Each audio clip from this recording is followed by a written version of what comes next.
Hey there, Internet, how's it going? Hajime no Ippo this week summed up its final episode. Well, there are a lot of season finales that I'm about to start talking about, so honestly, this is the second on my list. And as this goes, this episode ends pretty much where it left off last time, with Genji going up against Anderson. However, Nekota pretty much gives him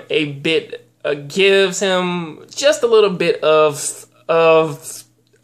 spirit and tells him to honor. Well, in so many words, he tells him to not just rush in like a fool and think about what you want to do. You got to plan him out and honestly look for his right, because when he throws rights, he leaves his guard open, because he does the wide punches instead of just throwing like jabs or hooks or something. He leaves his right open.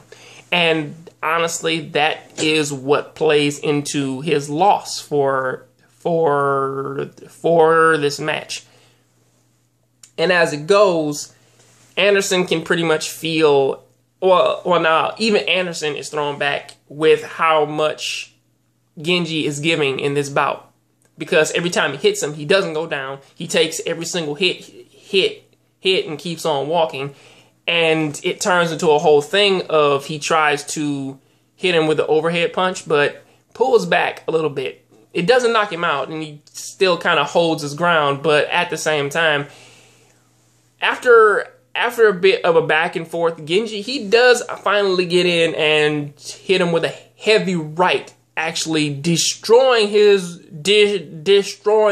rib cage with one shot. And this thing is so exaggerated with when they do it that honestly he leaves a fist print on his rib cage, his arms and everything.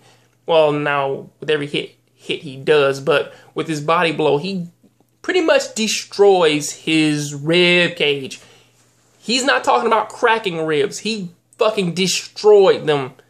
He hit him in the right, destroyed his fucking rib cage, then pretty much broke his right hand, and then gave the other hand and broke his fucking, he used his left hand this time and broke the left half of his rib cage, knocking him off of the fucking ground. He lifted him up off the air and then he just fell. It was so bad he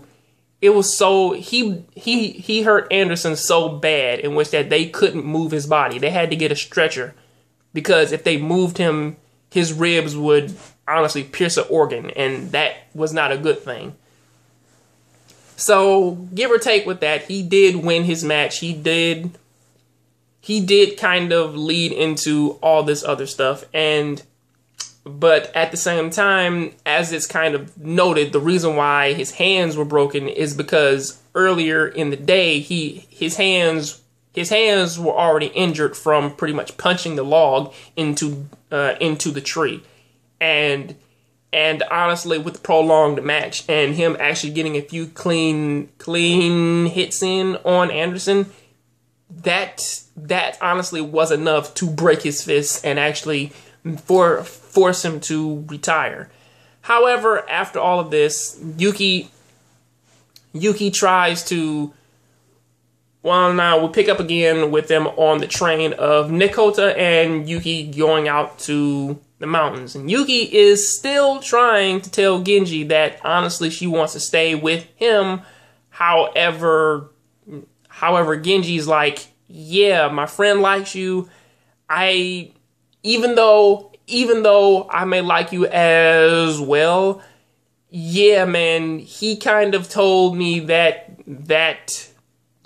he likes you first. And honestly, even though I like you as well, I can't be with you. Or at least like that's what he says in so many words, of him saying that he loves boxing and he's going to give everything for it.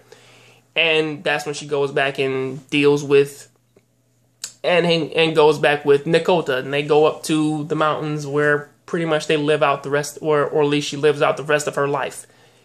And it cuts back from the flashback to the office. And it's a certain thing now in which that Genji, he does kind of point out a little bit of something.